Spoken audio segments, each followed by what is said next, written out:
Welcome back to another episode of Cheating Tales Lab. We're thankful for your continued viewership. Before we begin, tell us, where in the world are you watching from? We love knowing our global reach. Now, let's dive into today's story. Chapter 1. The Auction. The spotlight hit my face like a physical blow. Next to me, my 11-year-old son Liam flinched, his small hand tightening in mine. The wedding reception fell silent for a moment before my ex-wife, Diana, laughed into the microphone. "Everyone, here's my single ex-husband and his broke little boy." Her voice echoed through the elegant ballroom of the Willowbrook Country Club. "Anyone want a bid on this set?" The crowd of 300 guests erupted in laughter. I stood frozen, watching Diana in her designer wedding gown, her new husband Preston Wells at her side, both glowing with malicious triumph. "Let's start at $0, shall we?" Preston added, adjusting his custom tuxedo and flashing his perfect veneers. I felt Liam's body begin to tremble as tears welled in his eyes. The spotlight remained fixed on us, prisoners in its harsh glare. I'd only come to drop off Liam for his promised role in the ceremony, a role that had mysteriously disappeared from the program. Now I understood why we'd been invited at all. As whispers and chuckles rippled through the crowd, someone in the back slowly raised their hand. The room quieted as all eyes turned to see who would participate in this cruel game. A tall man in an impeccably tailored charcoal suit stepped forward. I recognized him immediately, Russell Montgomery, the billionaire tech investor and my former business partner. $1 million, Russell announced, his voice carrying effortlessly across the silent room. But not for the set. Just for 5 minutes of Vincent's time. Diana's smile faltered. Preston's jaw tightened. "This is a private celebration," Preston began, but Russell cut him off. $2 million then. "Cash. Right now." Russell withdrew his phone. "I can transfer it this second." I placed my hand on Liam's shoulder and guided him toward the exit. "We're leaving," I whispered. Russell followed us out, ignoring the stunned murmurs behind us. In the parking lot, he caught up to us. "Vincent Bishop. It's been 8 years." I helped Liam into my modest sedan before turning to face Russell. "What do you want, Montgomery? I've been looking for you. You disappeared after everything." He glanced at Liam. "We need to talk. Something big is happening with Quantumverse Technologies. I left that life behind. 5 minutes. Real offer. $2 million for a conversation." I laughed bitterly. "Money can't fix what happened." "No," Russell agreed, "but revenge might." As we drove away, Liam finally spoke through his tears. "Why did Mom do that, Dad? Why does she hate us?" I gripped the steering wheel until my knuckles turned white. For years, I protected Liam from the truth, maintained a careful neutrality for his sake. But something had changed tonight. The carefully constructed walls I'd built around my past were crumbling. "Sometimes, Liam," I said quietly, "people choose wealth and status over love and loyalty." 8 years ago, I had been Vincent Bishop, co-founder of Quantumverse Technologies, a quantum computing startup poised to revolutionize the industry. Then came the betrayal that cost me everything: my company, my fortune, and eventually my family. I'd rebuilt a modest life as a freelance software developer, determined to give Liam stability. But tonight had changed everything. Diana and Preston had crossed a line, and Russell's unexpected appearance offered something I denied myself for too long: a chance at justice. As we arrived at our small apartment, I made a decision. The careful, restrained man I'd forced myself to become was no more. Vincent Bishop, the real Vincent Bishop, was back. Chapter 2. Fallen Kingdom. 8 years earlier, I stood at the pinnacle of success. Quantumverse Technologies had just closed its Series C funding round at $200 million, and our revolutionary quantum encryption algorithm had caught the attention of major tech corporations and defense contractors alike. Diana and I lived in a modernist mansion in the hills above Silicon Valley. We'd met in college. She was studying business administration while I pursued dual degrees in computer science and quantum physics. She believed in me when everyone said my ideas were too theoretical, too far ahead of their time. "To impossible dreams," she'd toast, clinking her champagne glass against mine the night we got the first seed investment. Russell Montgomery became my partner early on. His venture capital connections and business acumen complemented my technical expertise. We were unstoppable, 3 young visionaries rewriting the future. The beginning of the end came subtly. Diana started attending more social events without me. Networking, she explained. Someone has to be the face of our success while you're coding. I didn't see the pattern until it was too late. Board meetings where I was outvoted. Whispered conversations that stopped when I entered rooms. New investors I hadn't vetted or even met. Then came the coup. Russell called an emergency board meeting while I was presenting at a conference in Tokyo. By the time my plane landed in San Francisco, I'd been voted out of my own company. My access badges didn't work. Security escorted me from the building. It's just business, Russell told me in the parking lot. The investors want a more experienced CEO. You'll still be the majority shareholder. But that was another lie. Through a complex series of dilutions and options I'd never authorized, my controlling stake had been reduced to just 15%. Even worse, they'd filed patents under the company's name for work I'd developed independently before Quantumverse existed. When I arrived home that night, Preston Wells' Aston Martin was in our driveway. Preston was Quantumverse's new chief legal counsel, handpicked by Russell. He'd been working with us for just 6 months, but apparently, he'd been working on Diana for longer. It's not what you think, Diana said, though it was exactly what I thought. Preston's helping me understand your contract options. The divorce was finalized 4 months later. The prenuptial agreement I'd insisted on, before we had any wealth to protect, backfired spectacularly. It hadn't been updated to reflect our new financial reality, and Diana's lawyers tore it apart. She walked away with half my remaining shares, our home, and primary custody of 3-year-old Liam. I spent the next year in court battles, trying to reclaim my intellectual property and my son. But Preston had connections throughout the legal system, and Quantumverse had resources I couldn't match. Each court appearance depleted my dwindling funds until finally, I had to make a choice. Continue fighting a losing battle or ensure Liam had at least one stable parent. I withdrew from the tech world completely, changed my appearance, moved to Portland, started freelancing under a different name. I saw Liam on scheduled visitations and built a simple life focused solely on being the father he needed. For 8 years, I'd suppressed my rage, convinced myself that peace was better for Liam than justice. I'd even maintained a coldly civil relationship with Diana and Preston after they married 5 years ago, dutifully delivering Liam for weekend visits to their mansion. But tonight had shattered that facade. They hadn't just humiliated me. They deliberately hurt my son, made him cry for their amusement, turned him into a punchline. As Liam finally fell asleep on the sofa, exhausted from crying, I opened my laptop and typed a name I hadn't searched in years, Russell Montgomery. His company biography appeared, listing his current position, CEO of Quantumverse Technologies, now a publicly traded corporation worth billions. Their flagship product? Quantum encryption systems based on my original algorithms. I clicked through to recent news. Quantumverse was facing a hostile takeover attempt from Meridian Global, a Chinese-backed conglomerate. The battle had turned ugly, with Meridian alleging serious security flaws in Quantumverse encryption systems. Suddenly, Russell's reappearance made sense. He didn't want revenge, he needed my help. I closed the laptop and walked to the window, looking out at the city lights. For years, I'd buried Vincent Bishop, the brilliant, ambitious inventor. Now it was time to resurrect him, but with one crucial difference. This version wouldn't make the mistake of trust. Chapter 3. Chess Pieces. Russell Montgomery wasn't accustomed to being kept waiting. Yet here he was, sitting in a nondescript coffee shop in downtown Portland for the past 20 minutes, checking his watch compulsively. When I finally entered, I barely resembled the man he'd betrayed. Gone was the designer wardrobe and carefully styled appearance of a tech wunderkind. The Vincent Bishop who slid into the booth wore faded jeans, a plain Henley, and carried himself with the unassuming posture of someone accustomed to being overlooked. "You're late," Russell said. "And you're desperate." I nodded to the manila envelope on the table between us. "Otherwise, you wouldn't be here." Russell pushed the envelope toward me. $2 million, as promised. Cashier's check. I left it untouched. "Why now, Russell?" 8 years of silence, and suddenly you crash my ex-wife's wedding to find me.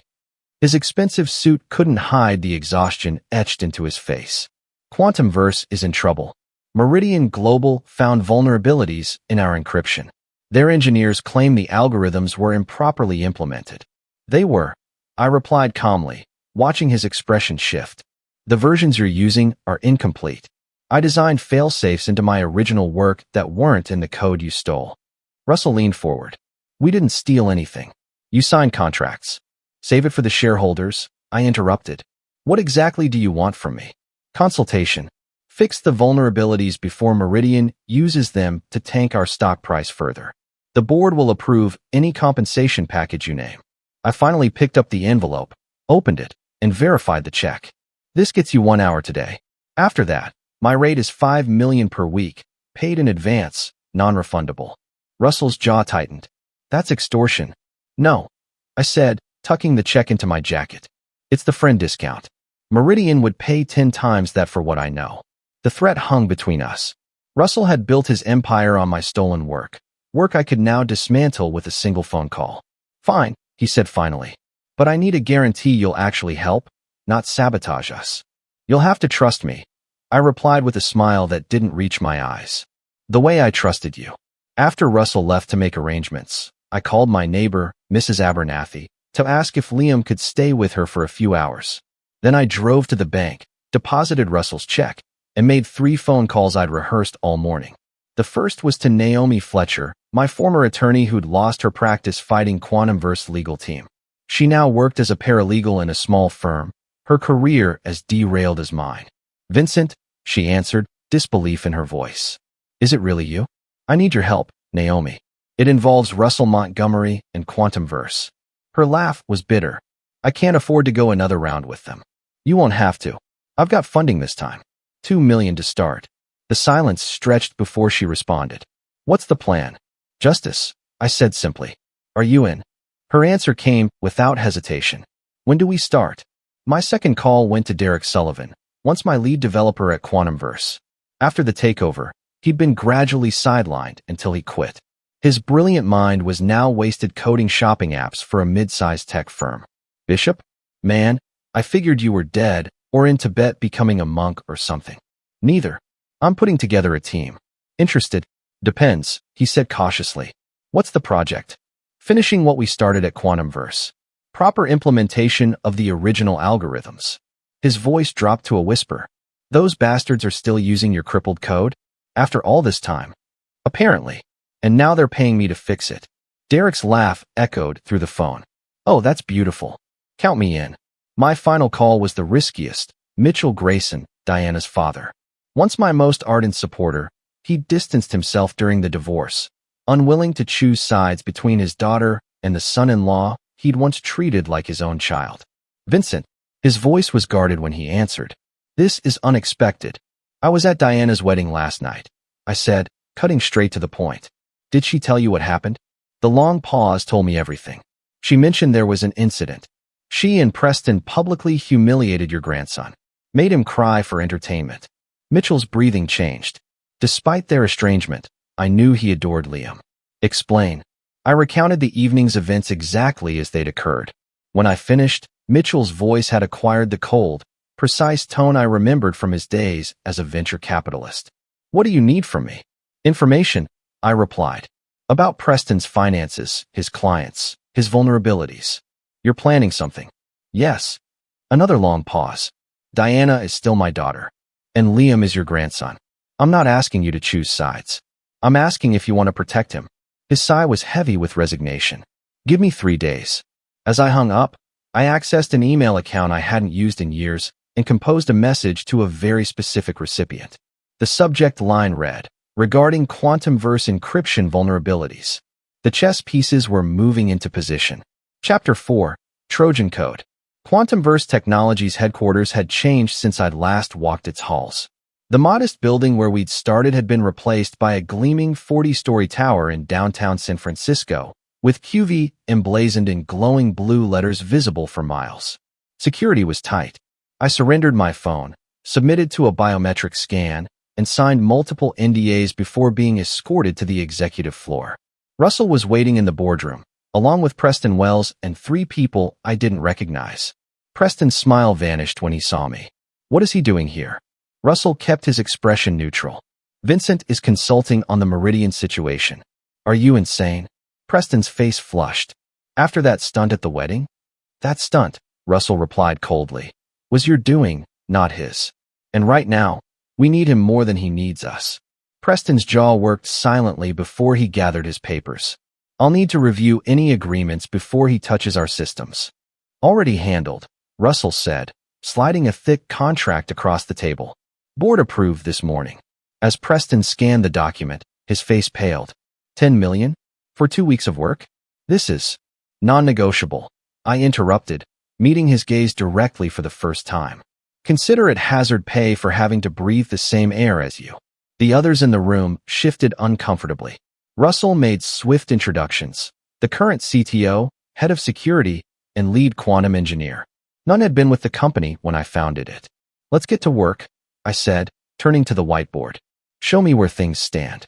For the next 4 hours, I immersed myself in their systems, identifying the vulnerabilities Meridian had discovered and several more they hadn't yet found. I sketched diagrams, wrote equations, and outlined solutions that had the engineers frantically taking notes. This is remarkable, the CTO admitted grudgingly. The approach is completely different from our current implementation. Because it's the correct implementation, I replied without looking up. What you've been using is fundamentally flawed. By late afternoon, I had what I needed, complete access to their systems and a clear understanding of their weaknesses. Russell looked simultaneously relieved and suspicious. How quickly can you implement these fixes? He asked. I named a timeline just tight enough to seem challenging but achievable. I'll need my own secure development environment and direct access to the core repositories. No oversight, no code reviews until I'm finished. Preston, who had remained silent throughout the technical discussions, finally spoke up. Absolutely not. That violates every security protocol we have. Then find someone else to save your company, I replied, standing to leave. Russell placed a hand on Preston's arm, squeezing hard enough to make him wince. We'll make the arrangements. He turned to the CTO, set up whatever he needs. As the meeting adjourned, Russell asked me to stay behind. When we were alone, he locked the door. Whatever game you're playing, Vincent, remember that you signed ironclad contracts today. If you sabotage us, you'll what? I asked quietly. Sue me? I have nothing left to take. You have your son. The temperature in the room seemed to drop 10 degrees. I stepped closer to Russell, close enough that I could see the tiny blood vessels in his eyes. Threaten my son again, and I'll burn this company to the ground so thoroughly that even the ashes won't remain. Are we clear? Something in my expression must have convinced him I meant every word. He stepped back. Just fix the vulnerabilities. That's all we're asking. I'll fix them, I promised. Exactly as they should have been implemented 8 years ago. That night, I checked into the luxury hotel suite Quantumverse was paying for and set up my own equipment alongside what they'd provided. Derek Sullivan arrived around midnight, having taken an immediate leave of absence from his job. Man, I forgot how intense you get when you're coding, he commented, watching me work. You've barely blinked in an hour. I'm not just coding, I replied, fingers flying across the keyboard. I'm creating our insurance policy. Derek peered at the screens. Wait, are you embedding a kill switch in the encryption algorithm? Several, actually. And they'll only activate under very specific conditions. He whistled low. Remind me never to piss you off. What's the trigger? I explained the elegant trap I was building. Code that would function perfectly under testing, but contain dormant vulnerabilities that could be remotely activated when needed. They'll never find it, I assured him. Not in a million years of code reviews. Derek looked troubled. This goes beyond getting even, Vincent. This could destroy the company. That's the point, I said, finally looking up from the screen. They took everything from me. Now I'm taking everything from them. Including Diana? He asked carefully. My fingers paused over the keyboard. Diana made her choice 8 years ago. She cemented it last night. Derek scratched his beard thoughtfully. Just make sure this is about justice, not just revenge. There's a difference. I didn't answer, returning my attention to the code. But his words lingered as I worked through the night, planting digital time bombs that would detonate with precision when the moment was right. The next morning, Naomi arrived with updates from her end. She'd begun quietly investigating Quantumverse patent filings and found irregularities that could potentially invalidate their intellectual property claims. There's more, she said, handing me a sealed envelope. Your friend Mitchell came through. Preston's been busy with some questionable clients. Inside was documentation showing that Preston's law firm had represented several Chinese technology companies with direct ties to Meridian Global. The apparent conflict of interest was glaring. "This is perfect," I said, scanning the documents. "Does Russell know?" "Unlikely. Preston's kept his client list compartmentalized. Different partners handle different accounts." I added the information to my growing arsenal. The pieces were falling into place faster than I'd anticipated. On the third day, I received an unexpected visitor at my hotel suite. Diana arrived unannounced, coldly beautiful in an expensive suit, her expression a careful mask of neutrality. "Vincent," she said when I opened the door. "We need to talk." I stepped aside to let her enter, noting how her eyes widened slightly at the array of computers and diagrams covering every surface. "Preston tells me you're charging an obscene amount to fix some code problems," she began, remaining standing. "I find your timing interesting." "Do you?" I replied, returning to my work. "I find your wedding entertainment choices interesting." Her posture stiffened. "That was unfortunate. Preston had too much champagne." "And you? Were you too drunk to defend your son when he broke down crying?" Diana's perfectly manicured nails dug into her palms. "Don't pretend this is about Liam. This is about you seizing an opportunity for a payday." I laughed, the sound devoid of humor. "A payday? Diana, in the 8 years since you and Russell destroyed my career, do you know how much Quantumverse has made using my algorithms? Billions. And you're concerned about a $10 million consulting fee?" "What I'm concerned about," she said, stepping closer, "is your sudden reappearance in our lives. Whatever grievances you're nursing." "Grievances?" I interrupted, finally facing her fully. "Is that what we're calling it now?" For a moment, her composure cracked, revealing a glimpse of the woman I'd once loved. "Vincent, we were kids playing in a world of sharks. Russell did what was necessary for the company to survive. And sleeping with Preston? Was that necessary too?" The question hung between us, 8 years too late. Diana recovered quickly, her expression hardening again. "I came here to suggest we move forward civilly, for Liam's sake. But I see you're determined to live in the past." As she turned to leave, I called after her. "How much of Quantumverse do you still own, Diana?" She paused at the door. 12%. "What? You might want to diversify," I suggested. "Very soon." After she left, I called Derek. "Accelerate the timeline. We move in 3 days." Chapter 5. King's Gambit. Russell Montgomery's annual charity gala was the highlight of Silicon Valley's social calendar. Held at his palatial estate in Woodside, it attracted tech billionaires, venture capitalists, and politicians eager to be seen supporting the Montgomery Foundation's environmental initiatives. This year's theme was Quantum Future, a celebration of Quantumverse's supposed breakthroughs in sustainable computing. The irony wasn't lost on me as I adjusted my tuxedo in the mirror of my hotel bathroom. "You clean up nice," Naomi commented, elegant in a midnight blue gown. "Hard to believe you've spent the last week sleeping 3 hours a night." "Revenge is a powerful stimulant," I replied, checking the secure phone in my pocket one last time. "Everyone ready?" She nodded. "Derek's already there, working the security system. Mitchell arrived with his wife 10 minutes ago. And our special guest just confirmed." The special guest was Lin Wei, Meridian Global's chief negotiator in the attempted takeover. Naomi had arranged a private meeting at the gala through channels that couldn't be traced back to me. "Remember," I cautioned as we left for the event, "tonight is reconnaissance only. We observe, we listen, we plant seeds. Nothing more." Russell's estate was illuminated like a modern palace, with quantum-themed light installations transforming the grounds into a glowing wonderland. Security was tight but selective. Names on the guest list passed through with minimal scrutiny, while the merely wealthy or influential were subjected to additional verification. "Vincent Bishop and guest," I told the attendant at the entrance pavilion. His eyes widened slightly as he checked his tablet. "Of course, Mr. Bishop. Mr. Montgomery has placed you on the VIP list." We followed a luminescent path to the main house, where hundreds of guests mingled in the sprawling ballroom and adjoining gardens. Floating holographic displays showcased Quantumverse's latest innovations, all derivative of my original work. "There's Diana," Naomi murmured, nodding toward a cluster of people near the central bar. My ex-wife was radiant in white, her arm linked with Preston's as they laughed with a group of investors. Liam stood nearby, uncomfortable in a child-sized tuxedo, clearly bored by the adult conversation. And there's our host, I noted as Russell descended the grand staircase to thunderous applause. He made a brief welcome speech, thanking everyone for supporting the Foundation's work and promising groundbreaking announcements later in the evening. His gaze swept the room, pausing fractionally when he spotted me. Time to mingle, I told Naomi. Meet me in the East Garden in 30 minutes for the Way introduction. I made my way through the crowd, accepting congratulations from strangers who'd heard I was back at Quantumverse.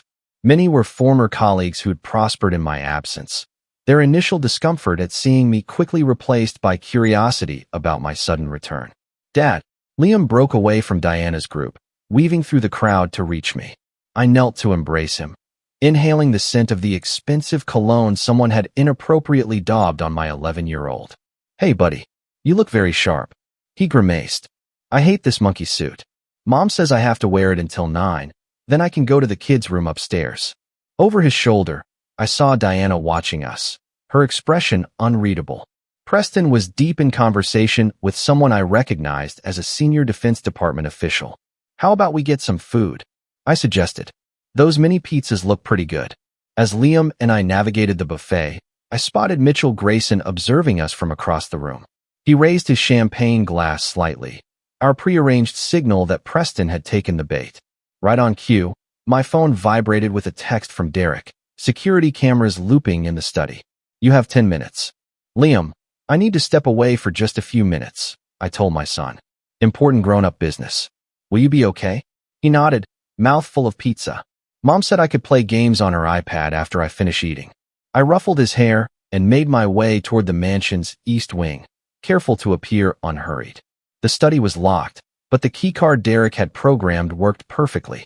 Inside, the room was dark except for the glow of computer monitors.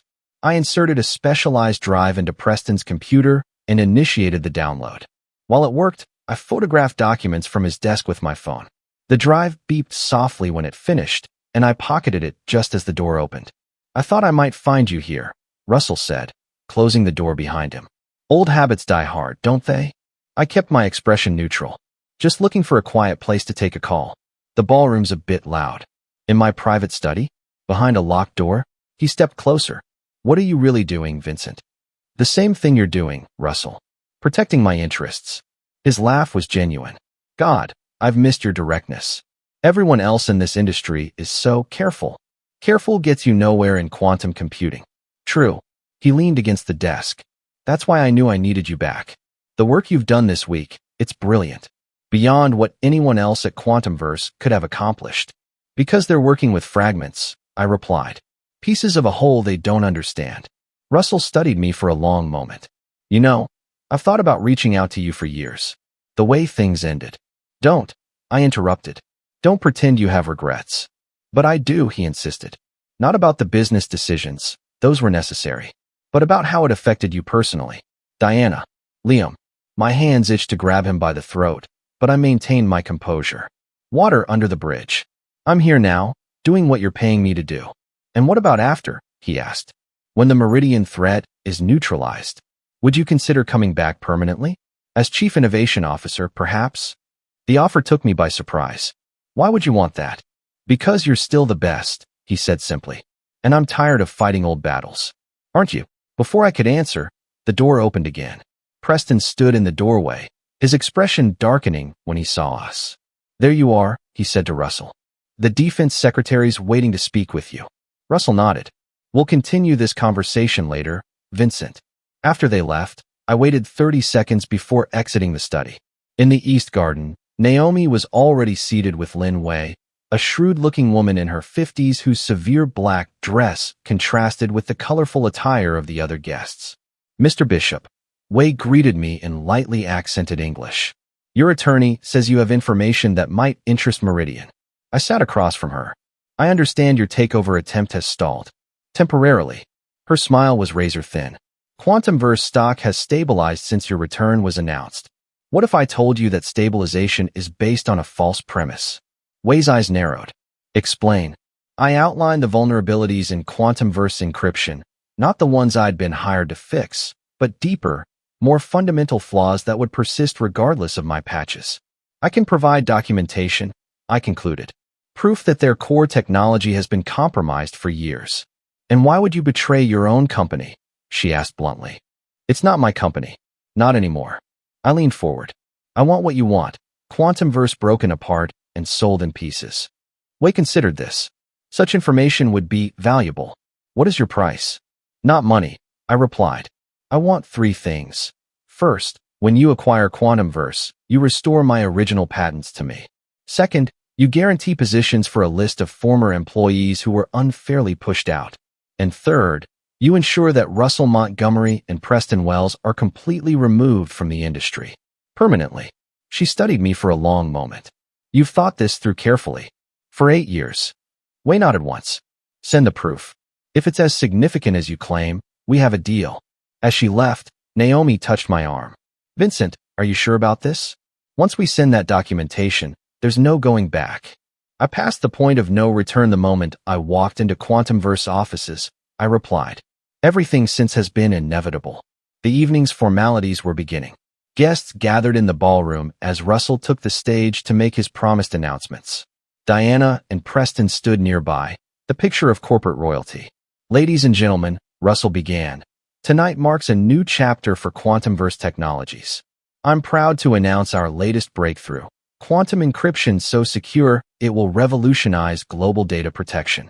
The crowd applauded enthusiastically. I watched impassively, knowing that in less than 24 hours, that claim would be exposed as catastrophically false. Additionally, Russell continued, I'm pleased to share that Vincent Bishop, one of our original founders, has returned to Quantumverse as our new Chief Innovation Officer. The announcement sent a ripple of surprise through the audience. All eyes turned to me, including Diana's and Preston's, their expressions a mixture of shock and alarm. I raised my champagne glass in acknowledgement, smiling as though this had been the plan all along. Russell beamed, clearly believing he'd outmaneuvered me by making the announcement publicly. Little did he know, he'd just handed me the final piece I needed for my endgame.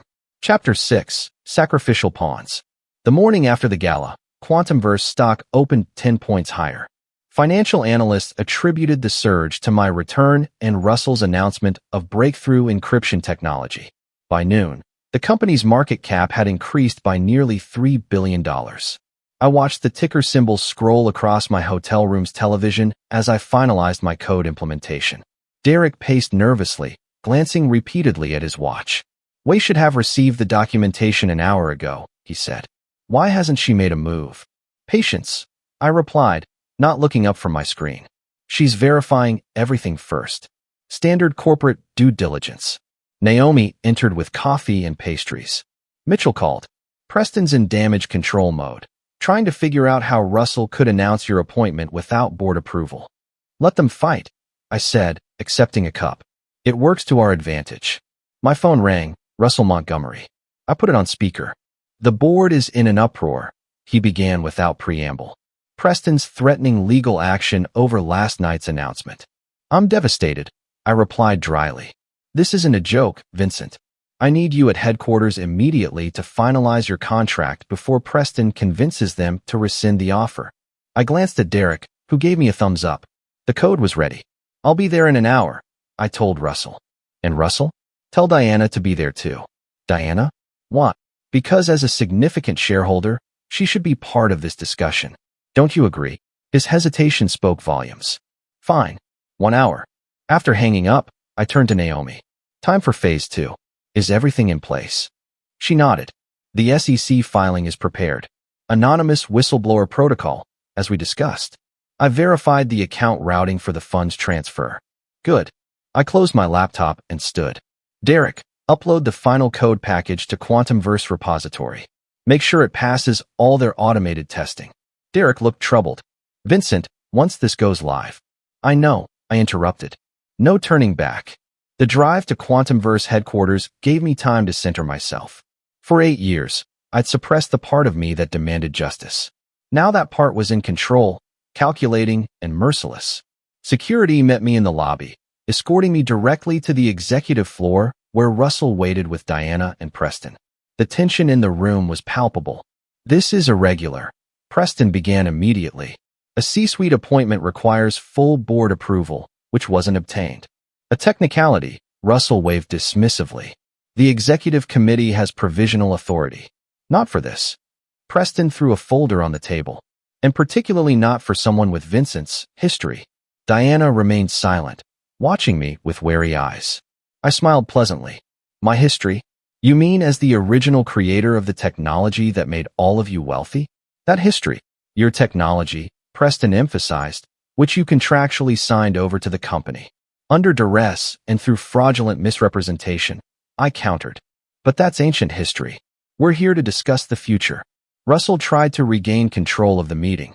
I've prepared a compensation package that reflects your value to the company. He slid a document across to me. $5 million base salary, plus options worth approximately $20 million at current market value. I glanced at the numbers without touching the papers. Generous. But I have a counter-proposal. From my briefcase, I withdrew 3 copies of a document Naomi had prepared. I placed one before each of them. What is this? Diana asked, speaking for the first time. A settlement agreement, I explained. In exchange for my permanent return to Quantumverse, I want 3 things. First, restoration of my original patent rights. Second, reinstatement of employees wrongfully terminated during the transition. And third, a public acknowledgement of my foundational role in the company's technology. Preston scoffed. Absolutely not. The patents belong to Quantumverse. Actually, I replied calmly, they don't. Not legally. I opened my laptop and turned it to face them. On the screen was documentation proving that the patent applications had been filed with backdated signatures and manipulated timestamps. That can't be right, Russell stuttered, his composure finally cracking. Oh, but it is, I assured him. Along with evidence that Preston's law firm simultaneously represented Chinese interests connected to Meridian Global, a clear conflict of interest that invalidates numerous legal agreements. Preston's face drained of color. Where did you get that information? Does it matter? It's accurate, isn't it? Diana turned to Preston, her expression hardening. Is this true? You represented Chinese clients while handling our legal affairs. Different partners, different departments, he said defensively. No direct conflict. The SEC might disagree, I noted, as might the California Bar Association. Russell's phone buzzed. He glanced at it, then looked up sharply. Meridian just announced a new takeover bid. 15% above our current share price. I checked my watch. Right on schedule. The realization dawned on Russell's face. You're working with them. This meeting, the patent questions, it's all a distraction. Not a distraction, I corrected. Leverage. Diana's eyes narrowed. You promised them something. What? Proof that Quantumverse encryption is fundamentally flawed. That the technology you've sold to banks, governments, and defense contractors has vulnerabilities that could be exploited at any time. Preston stood abruptly. That's market manipulation. Securities fraud.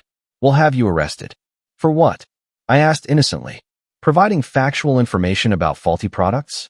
I've simply disclosed the truth, something you 3 conspicuously failed to do for 8 years. Russell's face had turned ashen. The code you implemented this week fixes the surface vulnerabilities Meridian initially discovered, but the deeper flaws remain, hidden where only I would know to look. Diana's professional mask finally cracked. This isn't just business for you, is it? This is personal. It became personal, I replied, meeting her gaze, the moment you and Preston decided to humiliate our son at your wedding. The room fell silent. Russell looked between us, realization dawning. What did you do? He asked Diana. Before she could answer, Preston's phone rang. The caller ID showed the board chairman's name. Preston answered, listened briefly, then put the phone on speaker. Preston, we've called an emergency board meeting. Meridian's representatives are claiming they have documentation of critical security flaws in our encryption. The stock is in free fall. As if on cue, Russell's computer chimed with alerts. The share price was plummeting, triggering circuit breakers designed to pause trading during extreme volatility. $3 billion in market cap, gone in minutes, I observed. And that's just the beginning. Russell lunged across the table, grabbing my lapels. Fix it. Whatever you've done, undo it now. I removed his hands carefully. I didn't do anything except tell the truth. The vulnerabilities were always there, because you rushed unfinished technology to market. Diana stood, her composure regained. What do you really want, Vincent? This can't just be about destroying the company. It's not, I agreed. It's about justice. Sign the settlement agreement, all three of you. Acknowledge what you did. Make it right. Preston laughed bitterly. You're delusional. Even if we wanted to, the board would never. The board will do whatever is necessary to stop the bleeding, I interrupted. And right now, I'm the only one who can stop it. Russell studied me, a new respect in his eyes. You planned this. All of it. From the moment you showed up at the wedding. No, I corrected. I planned it from the moment you betrayed me 8 years ago. The wedding just accelerated the timeline. Diana picked up the settlement agreement, reading it more carefully. These terms, they're actually reasonable. You're not asking for control of the company. I don't want the company, I said truthfully. I want what's rightfully mine. An acknowledgement of what was taken from me. Preston began to object, but Russell cut him off. We'll sign. All of us. Russell, you can't, Preston started. We have no choice, Russell snapped. Shareholders are already filing lawsuits. The defense contracts will be canceled if these vulnerabilities are confirmed. Vincent is offering us a lifeline. One by one, they signed the agreements. As Diana added her signature last, she looked up at me. Is this really what you wanted? To force us into submission? No, I replied quietly. What I wanted was the life we were building before ambition and greed destroyed it. This is just the closest approximation to justice I could manage. As I gathered the signed documents, my phone vibrated with a text from Naomi. SEC filing complete.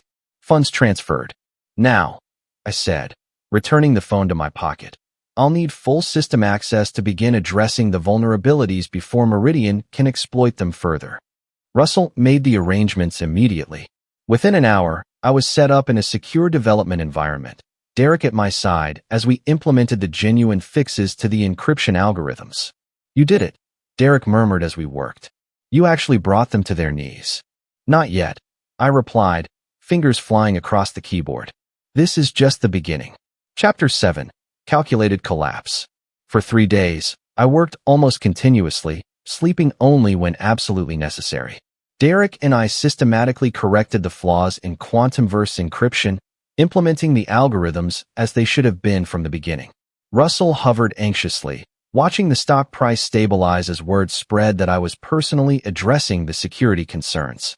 Meridian's takeover bid remained on the table, but investor confidence was slowly returning. How much longer? Russell asked on the evening of the 3rd day. We're almost done, I replied, not looking up from my screen. Final testing tonight. Implementation tomorrow morning. He nodded, relief evident in his expression. The board is satisfied with the settlement terms. Your original patents will be restored, and we've prepared a public statement acknowledging your foundational role. And the former employees? Being contacted with reinstatement offers as we speak. I finally looked at him. Then our business is concluded. Russell hesitated. I meant what I said at the gala, Vincent. I want you back permanently. This week has proven how valuable you are to Quantumverse. Let's see how the implementation goes first, I replied noncommittally. After he left, Derek leaned closer. Are we really fixing everything? No hidden kill switches. We're fixing exactly what I said we would, I assured him. The encryption will be secure. But, I smiled slightly. But encryption is only one component of their system. That night, after Derek left for his hotel, I remained in the development lab, making one final adjustment to the code. Not to the encryption algorithms, those were now flawless, but to the authentication system that controlled access to Quantumverse's most sensitive client data. The modification was subtle, invisible to standard security scans. A dormant protocol that would activate only under specific conditions, creating a backdoor accessible through credentials I alone possessed. As I committed the final changes and initiated the deployment sequence, my phone buzzed with a text from Naomi. Everything set for tomorrow. Mitchell confirms Diana's participation. The next morning, Quantumverse issued a press release announcing the successful remediation of all security vulnerabilities. The stock surged in pre-market trading, recovering much of its lost value. Financial analysts praised the company's swift response and transparency. Russell was jubilant when I arrived at headquarters. The Defense Department just reconfirmed their contracts, he announced, and Meridian is withdrawing their takeover bid. Congratulations, I replied. Crisis averted. Thanks to you. He clapped me on the shoulder. The board is holding a special session this afternoon to formalize your appointment as CIO. They're unanimously in favor now. I nodded, checking my watch. I'll be there. First, I need to meet with the technical documentation team to ensure everything is properly recorded. Instead of going to the documentation department, I took the elevator to the executive floor where Diana maintained an office as a major shareholder. She was alone, reviewing financial reports.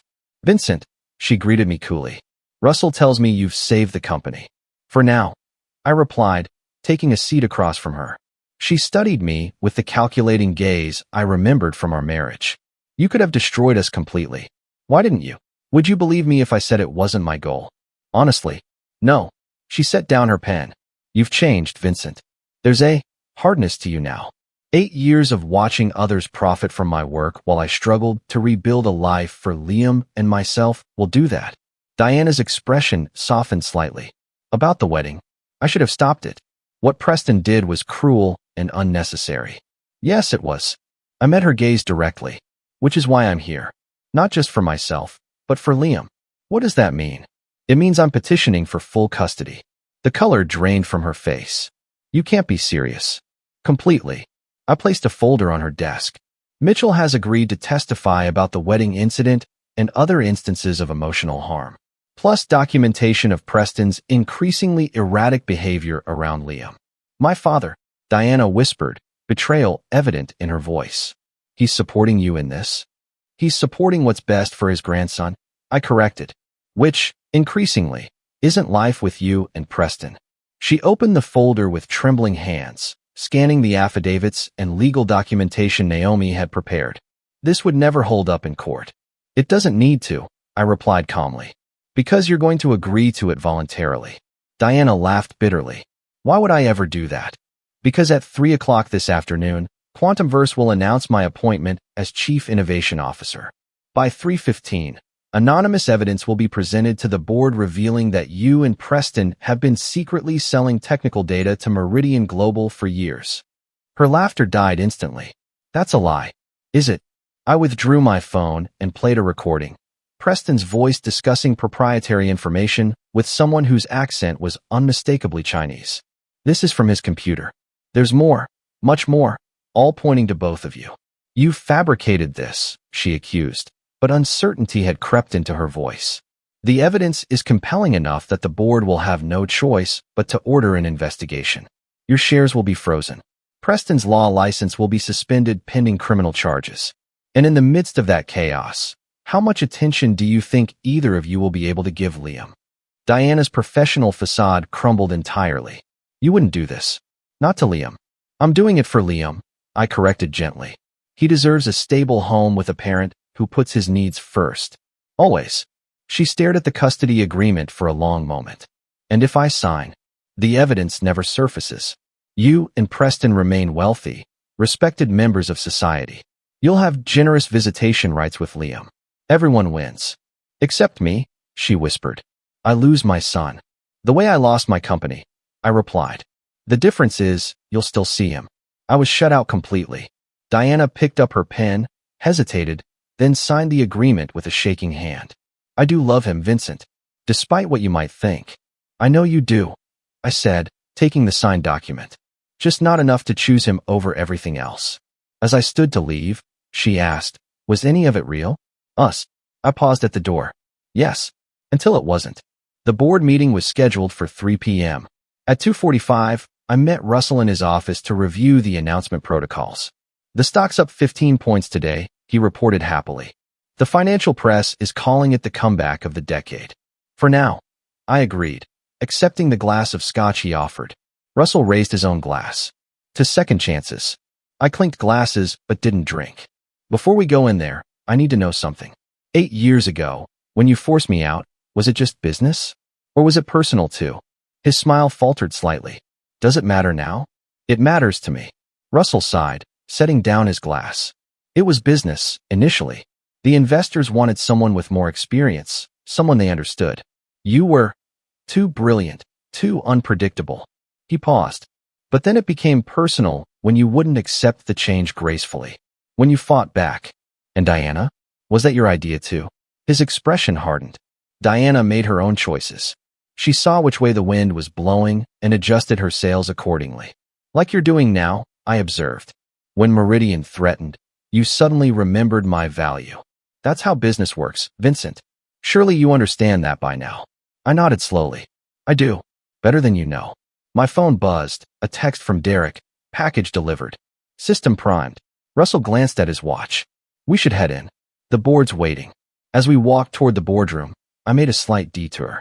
One moment. Need to send a quick email confirming the final deployment status. At a vacant workstation, I logged into the system using my temporary credentials.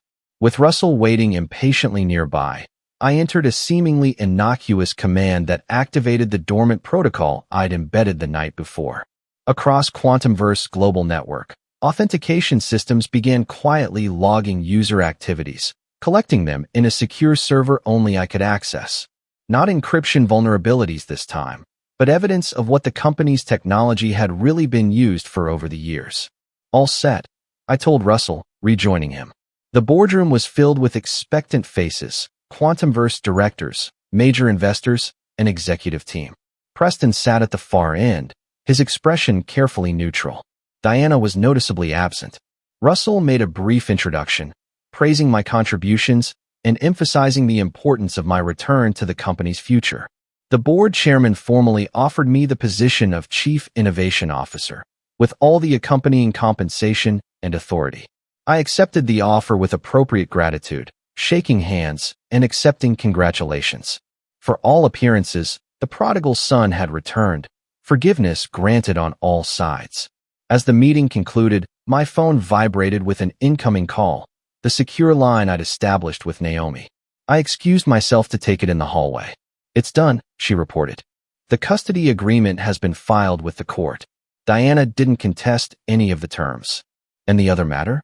The data collection is underway. Derek says the system is capturing everything. They have no idea. I ended the call and returned to the boardroom, where champagne was being distributed to celebrate the company's triumphant recovery. Russell handed me a glass. To Quantumverse future, he toasted. Stronger than ever. I raised my glass with the others, smiling. To the future. Only I knew what that future would truly hold. Chapter 8. Endgame. 6 months passed.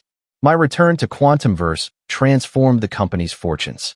Stock prices reached historic highs as we secured major contracts with government agencies and multinational corporations. The encryption vulnerabilities were a distant memory, replaced by industry-wide acclaim for our revolutionary security protocols. On the surface, I was the model executive, innovative, collaborative, and fully committed to the company's success. I worked closely with Russell, providing the technical genius to complement his business acumen. Even Preston gradually lowered his guard, accepting my presence as beneficial to his considerable investment. Meanwhile, Liam flourished in my full custody. We moved from the small Portland apartment to a comfortable house in San Francisco's Marina District. His grades improved, and the therapy I'd arranged helped him process the complicated emotions surrounding his mother's diminished role in his life. Diana adhered scrupulously to the visitation schedule, taking Liam for dinner every Wednesday and alternate weekends. She never mentioned the custody agreement or the evidence I'd used to secure it. We maintained a cordial, distant relationship focused solely on our son's well-being. Beneath this harmonious facade, however, my real work continued.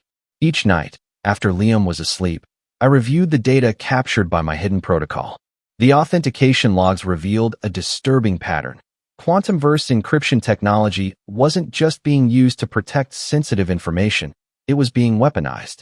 Defense contractors were using our systems to develop offensive cyber capabilities. Authoritarian governments deployed them to monitor dissidents. Financial institutions exploited them to manipulate markets in ways that should have been impossible, all with the knowledge and approval of Quantumverse leadership. I compiled the evidence methodically, building an unassailable case.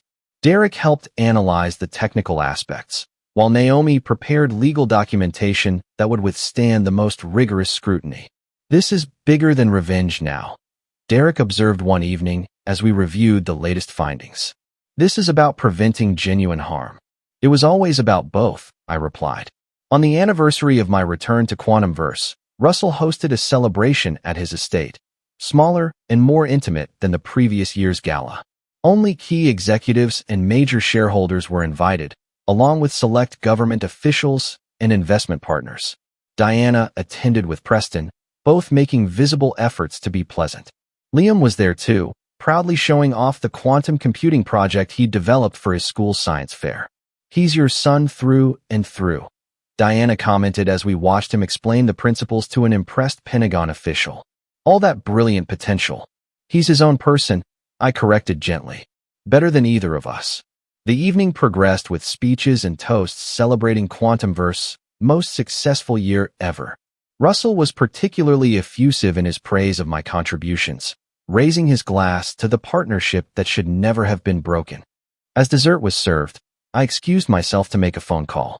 In Russell's study, the same room where I'd begun my evidence gathering a year earlier, I initiated the final phase of my plan. "Execute," I told Naomi over the secure line. "All channels, simultaneous release." When I returned to the dining room, the atmosphere had changed dramatically.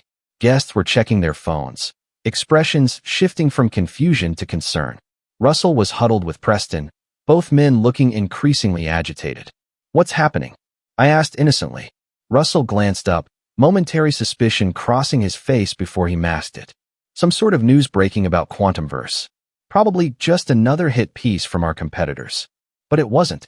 It was the comprehensive evidence I'd gathered, released simultaneously to regulatory agencies, law enforcement, and selected journalists.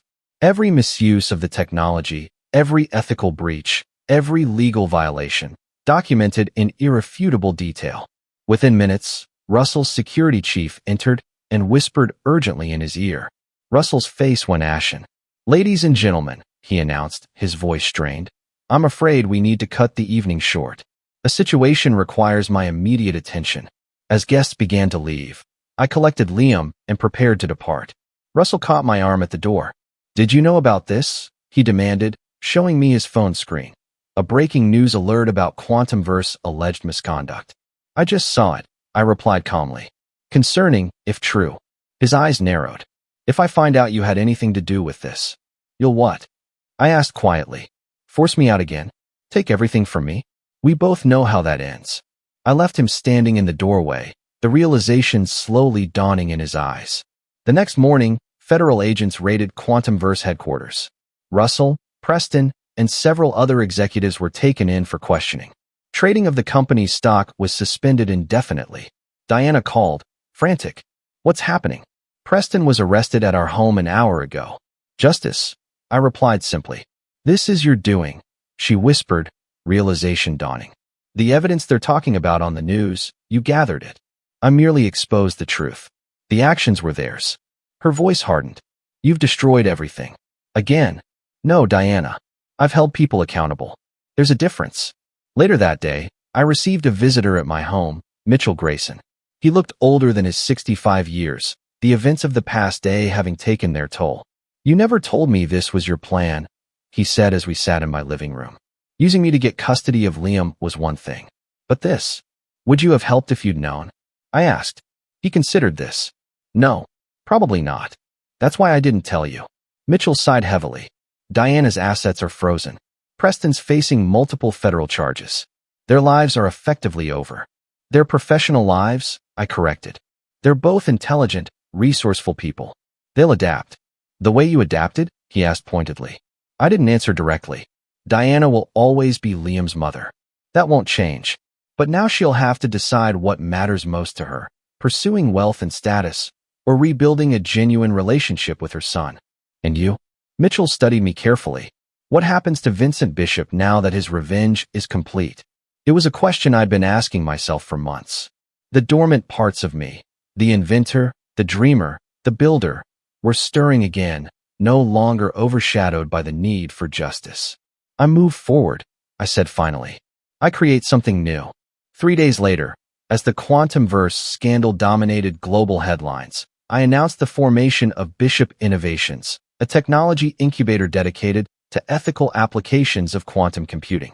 Derek was my first hire, along with several former Quantumverse employees who'd been casualties of the original coup. Russell reached out once, from the temporary release before his trial. You played the long game, his message read. I underestimated you. Again, I didn't respond. Some conversations were finally, mercifully over. Diana, facing her own legal challenges but not criminal charges, requested a meeting to discuss Liam's future. We sat in a quiet cafe, both of us changed by the events of the past year. I won't contest the custody arrangement, she began. You were right. Liam is thriving with you. Thank you, I replied, genuinely surprised by her acceptance. But I want to be part of his life. A real part, not just scheduled visitations. That's up to Liam, I told her. He's old enough to have a say in this. Diana nodded, unexpected tears forming in her eyes. I've lost everything else. I can't lose him too. Then prove it to him, I said, not unkindly. Actions, not promises. As we parted, she asked one final question. Was it worth it? All of this, the planning, the waiting, the calculated destruction. Did it give you peace? I considered her question carefully. The rage that had driven me for 8 years had subsided, replaced not by peace exactly, but by something adjacent to it, a sense of balance restored. It wasn't about peace, I told her. It was about truth. Everything hidden is now revealed. What happens next is up to each of us. Chapter 9, Foundation Stones. 1 year after Quantumverse collapse, I stood at the podium of the International Quantum Computing Conference in Zurich. As the keynote speaker, I addressed an audience of the world's leading scientists, engineers, and technology ethicists. Quantum computing isn't just a technological revolution, I told them. It's a moral one. The power to reshape information systems brings with it profound responsibility, one that Quantumverse abdicated, with catastrophic consequences. The reference to my former company drew murmurs from the crowd. The trials were ongoing, with Russell and Preston both facing lengthy prison sentences for fraud, espionage, and national security violations. The company itself had been dissolved, its assets sold to cover investor losses and legal settlements. Bishop Innovations is founded on a different principle: transparent development of quantum technologies with robust ethical guardrails. Our first product, the Bishop Protocol, provides quantum encryption that cannot be weaponized or misused, while still offering unprecedented security for legitimate applications. The announcement generated enthusiastic applause. In the front row, Liam watched proudly, now 13, and showing remarkable aptitude for both the technical and ethical dimensions of our work. Next to him sat Derek, Naomi, and several key members of our rapidly growing team. After the presentation, a journalist approached me. Mr. Bishop, many have called your story the greatest comeback in tech history. From losing everything to founding what might become the most important quantum computing company in the world. How do you respond to that characterization? I considered the question carefully. It's not a comeback. It's an evolution. Sometimes we need to lose everything to understand what's truly valuable. Later that evening, at the conference reception, I was surprised to see Diana among the attendees. She'd moved to Europe after the scandal, working with a Swiss financial firm at a fraction of her former status and income. Congratulations, she said, keeping a respectful distance. Your presentation was remarkable. Thank you. I gestured to where Liam was animatedly discussing quantum theory with a group of young researchers. He's presenting his own paper tomorrow in the Emerging Scientists Forum. Pride softened her features. He told me, I'm staying for it. An awkward silence fell between us. So much history, so much pain, yet also the indelible connection of our son.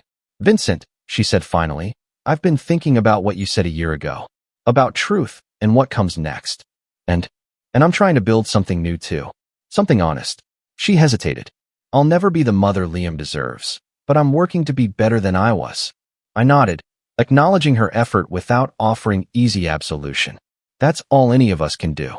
As she moved away, Russell's replacement at the podium caught my attention, Lin Wei, now CEO of a prominent Asian technology consortium. Our eyes met briefly across the room, a silent acknowledgement of promises kept on both sides. The patents she'd helped restore to me formed the foundation of Bishop Innovation's success. My phone vibrated with a text message from Mitchell Grayson, watching the live stream. Proud of both you and Liam.